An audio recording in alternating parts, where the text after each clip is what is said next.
Primeiramente, eu gostaria de cumprimentar a mesa na pessoa do presidente dessa augusta casa, senhor Paulo Paulero. Gostaria de cumprimentar todas as autoridades aqui presentes na pessoa do vereador Renato Pupo. E agradeço pela manifestação do vereador João Paulo Rilo, o senhor não mentiu. A maioria da carceragem são filhos de mulheres negras, são pessoas negras. A gente não pode concordar. E eu gostaria de estender meus cumprimentos, em especial a todas, todos e todes que estão aqui nos ouvindo, que disponibilizaram do seu tempo para que, por meio da sua presença, reforçar tudo aquilo que será dito aqui nessa tribuna. E nesse momento, obviamente, estou falando dos meus colegas de trabalho, dos meus amigos conselheiros, Lucas, Camila Roque, bem como Ana Paula, Ana Carolina Muramatsu e Lilian Gomes. Não posso esquecer também da Denise, que já chegou aqui. Bom, infelizmente ou felizmente, o assunto que nos traz aqui causa desconforto para quem ouve, mas também é um assunto que nos custa muito caro. Porque também é um desconforto para quem tem que sempre dizer o óbvio. Para quem não tem conhecimento, a tribuna é um espaço para que todos os cidadãos ouçam bem. Todos os cidadãos e representantes da organização da sociedade civil possam utilizar para que se manifeste sobre assuntos de interesse público. E por essa razão, senhoras e senhores, que nós estamos aqui. Recentemente, eu estive em Brasília para fazer um curso de capacitação profissional na área que eu atuo, que é a área do direito. Na ocasião, considerando que eu estava na terra onde saem as maiores decisões do nosso país, eu decidi agendar previamente um horário com o secretário de Políticas Públicas do Ministério da Igualdade Racial. E assim eu fui recebida com toda a cortesia do mundo. O brasileiro, como vocês muito bem sabem, de fato, é um povo que sabe muito bem recepcionar as outras pessoas. Após alguns minutos de conversa, o secretário, na companhia da coordenadora do Sinapir, me deram uma missão aqui para o município, que é para que a gente una o 017, mas também elogiou São José do Rio Preto, senhoras e senhores, dizendo que considera que todos nós, considerando que nós temos uma Secretaria de Igualdade Racial, um departamento executivo e um conselho, que nós estamos guarnecidos no que tange a estrutura social para a promoção da igualdade racial no nosso município. É o que a gente esperava, pelo menos. Mas é importante frisar que mesmo nós temos toda essa estrutura, ela precisa funcionar como uma engrenagem. Senão a gente acaba caindo naquele ditado. Temos e fazemos, mas é tudo para inglês ver. Falo isso porque temos uma secretaria que trata diretamente do assunto relacionados à negritude. Sendo assim, certificar que o Conselho Municipal Afro tem uma sala dentro da Casa SP Afro nos dias que antecede a sua inauguração, mas na hora de documentar a destinação dessa sala, a secretaria se isenta, por meio de um e-mail genérico, só faz com que a gente questione se de fato essa engrenagem está funcionando, ou é só para inglês ver. Mas, sobretudo, não dá para iniciar um trabalho como é o da marcha, que é o que a gente também vem aqui tratar, que tomou uma proporção exponencial e que dialoga diretamente com essa temática, e do meio para o fim, a secretaria, simplesmente se recusar a dar o seguimento, como foi no caso da nossa Secretaria de Igualdade Racial, que entendeu que não deveria disparar os convites das autoridades, organizações, instituições e coletivo. Nós temos secretaria. É lá que tem que acontecer. Nós estamos tratando de um assunto que dialoga diretamente com a negritude rio-pretense. Quando eu falo da Marcha da Mulher Negra, Latino-Americana e Caribenha, que é uma data internacional prevista pela ONU, eu estou falando da negritude. E se nós temos esse suporte, nós temos uma secretaria, nós esperamos, obviamente, que essas documentações, bem como as demandas, partam e sejam concluídas por lá. A nossa marcha acontece no próximo dia 27/7. Temos várias secretarias envolvidas. e desde já agradeço todas. Temos vários coletivos, temos a Unesp, Sindicato do Servidor Público Municipal, instituições como é o caso da OAB, do CRP, pessoas que estão por si simplesmente, mas também com aspirações pessoais em relação ao tema, o Conselho Municipal, o Conselho da Saúde, o Conselho da Mulher, o Grupo Mulheres do Brasil, enfim. E desde já nós reforçamos o convite a toda a municipalidade, inclusive a vocês, vereadores, por meio das instituições, organizações, coletivo, terceiro setor, enfim, o poder público executivo, legislativo e o judiciário, bem como todos da sociedade civil. O assunto finalmente que nos traz aqui é um assunto de extrema importância.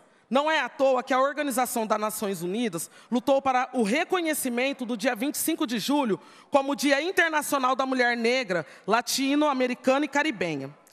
Os dados sobre a violência e desigualdade, de acordo com o mapa da violência, demonstram essas e outras realidades que atingem massivamente a população negra. E em 1992, um grupo decidiu que era preciso se organizar de alguma forma para reverter esses dados e que uma solução só poderia surgir da própria união entre essas mulheres. Assim, elas se organizaram no primeiro encontro da mulher negra latino-americana e caribenha em Santo Domingo, na República Dominicana, onde levaram ao evento discussões sobre os diversos problemas e alternativa de como resolvê-los. E aí, vereadores e todos aqui que estão presentes, a partir desse encontro é que nasceu a Rede de Mulher Afro-Latino-Americana e Afro-Caribenha. O dia 25 de julho é o dia que simboliza o ano de 92, quando a mulher negra, de diferentes países da América Latina e do Caribe, se reuniram em Santo Domingo, na República Dominicana, e ali elas observaram que a desigualdade estrutural de gênero, raça, ou seja, a diferença entre homens e mulheres, brancos e não brancos, oprime mulheres negras independentemente da localidade onde elas estejam. Simboliza também o marco do feminismo negro na América Latina e no Caribe. E aqui, permita-me abrir uma aspa para explicar o que é o feminismo. Porque, diferente do que muitos acreditam, o feminismo não é o ato de medir força com homens. Em especial quando se fala de trabalho, ou de ignorar atos de cortesia no momento de uma paquera. O feminismo, sistematicamente, buscou lá na época direitos basilares, direitos esses que deveriam ser dados a todos da espécie humana, como os direitos civis, por exemplo, que são o direito ao agrupamento das prerrogativas de liberdade individual, liberdade de palavra, pensamento e fé, liberdade de ir e vir, o direito à propriedade, o direito de contrair contratos válidos e, sobretudo, o direito à justiça. Até pouco tempo atrás, as mulheres não tinham acesso a esses direitos.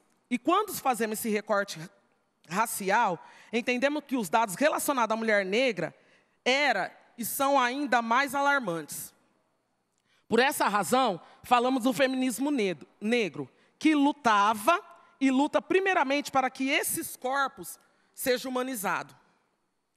Quando se fala em vulnerabilidade, violência de gênero, empregabilidade e relacionamento, as mulheres negras são ainda aquelas que são mais afetadas. Teresa de Benguela é o grande símbolo desse dia, porque através da sua história, ela marca o protagonismo da mulher negra no território brasileiro. A grande líder do quilombo de Quariterê, quilombo localizado na fronteira entre o Mato Grosso e a Bolívia, Teresa estabeleceu nesse quilombo uma organização política, econômica e administrativa. E lutou por 2 décadas, no século XVIII, quando seu companheiro foi assassinado por bandeirantes. Ela assumiu a liderança desse quilombo, onde viviam mais de 100 pessoas, e se tornou a rainha negra do Pantanal. Sua habilidade política foi essencial para que o quilombo resistisse por 20 anos. Os moradores plantavam algodão, milho, feijão, mandioca, banana e tomavam decisões de forma coletiva, em um sistema parlamentar. O quilombo, por sua vez, foi destruído em 1770 pelo governador das capitanias. mas Teresa se tornou um símbolo de resistência. Mulheres como Teresa de Benguela, Sueli Carneiro, Cida Bento, Lélia Gonzalez, Djamila Ribeiro, Elisa Lucinda, Conceição Evaristo, Carolina Maria de Jesus, Esperança Garcia, Denise, Ana Paula, Camila, Ana Carolina, Lilian, são mulheres que, na realidade, refletem e demonstram o significado de ser mulheres negras na diáspora africana. A gente não pode esquecer nunca a grande máxima de Angela Davis, que diz que quando uma mulher negra se movimenta, ela movimenta toda a estrutura de uma sociedade, presidente. Nesse contexto, é inevitável, é irreversível e é irrefreável. Não temos mais como parar essa revolução. E se essa revolução tem uma cara, ela tem a cara da mulher negra. Se essa revolução tem uma cara, ela tem a cara da mulher indígena. A gente não pode deixar de abordar sobre mulheres negras no Brasil sem abordar, vereadores, a pirâmide social, que nos colocam, nós mulheres negras, na base. E essa base está muito pesada, está pesada demais. E nós não queremos e nós não vamos mais suportar. Nós, mulheres negras, representamos 27% da população brasileira. Somos o maior número, somos o maior grupo demográfico. E é importante que nós estejamos nesses lugares de poder.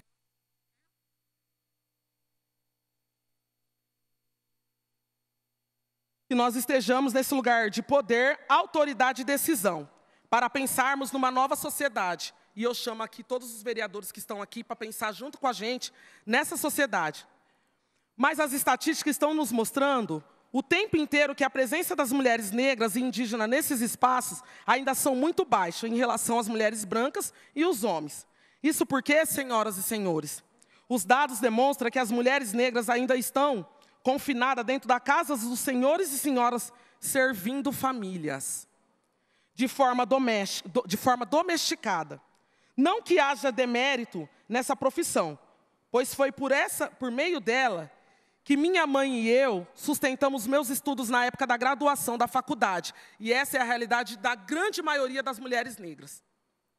Mas a grande questão é por que normalizamos a presença dessas mulheres nesse local, mas não normalizamos elas, por exemplo, após 130 anos de existência do STF, a maior corte do nosso país. Para que seja de conhecimento de todos, porque às vezes não é importante dizer que o STF, ele foi criado há 130 anos, logo depois do final do Império, e atravessou as diversas fases da República Brasileira, inclusive duas ditaduras, quando teve o número de cadeiras aumentado e 3 ministros cassados. Pois bem, por essas e outras razões, senhoras e senhores, que fazemos uso dessa tribuna aqui hoje para tratar desse assunto que deve entrar, prestem atenção, vereadores, deve entrar para o calendário de eventos desse município. E, sobretudo, que devemos agigantar nossas lentes para que essas mulheres que estão aqui nesse território, que estão aqui nesse território, e elas são muitas, e elas têm muito a nos dizer. Mas uma coisa, entre elas,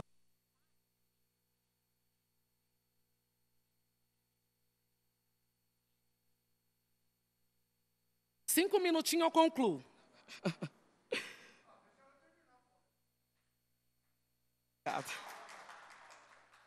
Mas uma coisa, entre todas, foi dita de maneira unânime. O que nós queremos é oportunidade. E por que eu falo isso? Porque nós estivemos nos CRAS. Nós visitamos todos os CRAS. E a fala de todas, de uma maneira uníssona, foi: nós queremos oportunidade, porque essa palavra é a única coisa que nos diferencia das outras mulheres e homens.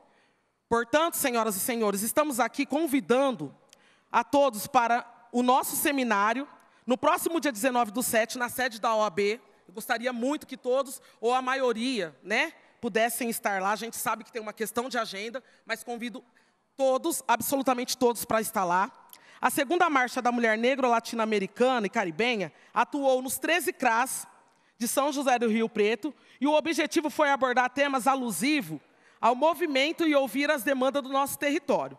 Nos encontros foram trabalhados temas como racismo, gênero, interseccionalidade, violência obstétrica, feminicídio e estatísticas envolvendo a população negra. A partir daquela exposição, um diálogo foi aberto e, a partir de questionamentos sobre dificuldades em relação ao acesso à saúde, empregabilidade, educação e violência doméstica. Enfim, a partir do encontro, foram escolhidos representantes de CRAS, entre usuários, para compartilhar a demanda, levando para o seminário, que acontece 19 de junho, das 8 às 11h30, na subseção da OAB de São José do Rio Preto. E, em seguida, nós da organização relataremos e encaminharemos essas demandas que dali surgirão para se tornar políticas públicas, vereadores. Bom, eu encerro a minha fala parafraseando mais uma vez Angela Davis, que diz que quando uma mulher negra se movimenta, toda a estrutura da sociedade se movimenta junto com ela. De toda sorte, eu agradeço pelo esse tempo que nós tivemos aqui, agradeço todos que disponibilizaram da sua escuta, muito obrigado, e mais uma vez eu reforço o convite para o dia 19, o seminário, e dia 27, a marcha que partirá aqui da nossa Praça Rui Barbosa. Muito obrigado a todos, tenham uma boa tarde.